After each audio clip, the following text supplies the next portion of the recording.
Hello, everyone. Let's talk about these people that always want to reference that we're not under law anymore.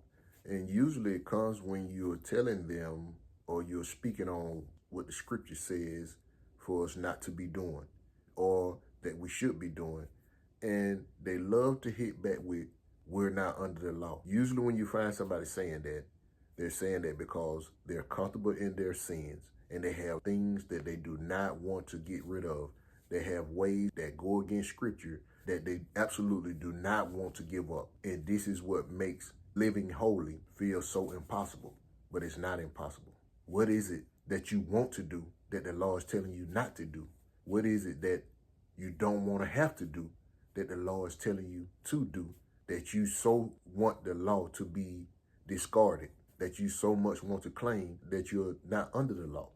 Well, I got news for you. Under the law in scripture means that it was handed to you. You was given the oracles of the law, meaning that you were of the Jews. But in scripture, Jesus came and changed all that. He changed it from it being just for the Jews to it being everybody. But either way, you're not going to believe what I say. Let's get into the scripture. First of all, you go to Romans and you start in chapter 2. It starts out by saying the only thing that was wrong with the law is that the people were using it and thinking that if they only do the deeds that were in the law, if they follow it to the letter, that they will guarantee salvation, which is not true. And this what became the problem with the law, because it didn't require faith. Now it requires both. You can't just know what the law is and disregard it, thinking that, oh, I got faith that I believe in God. And to most people, faith is, I believe he'll bail me out when I'm in trouble. Not that heaven existed, not that I can get to heaven. We don't even look at it for that aspect of it. And scripture also says that those that have faith in Jesus only for this life are of all men most miserable. So we can't just have faith that Jesus is going to bail us out of our situations that we encounter or circumstance that get too hard for us or seem impossible for us to survive here on this earth. But we also must keep in mind that everything leads to the road to eternity, where you're going to rest eternally. That's where your focus got to be. But these people want to condemn the law because they don't want to have to abide by it. Now, some things were eliminated. The sacrifices were eliminated. Everything became spiritual. We no longer have to go to a priest, although most of you do go to a priest every week on some day of the week.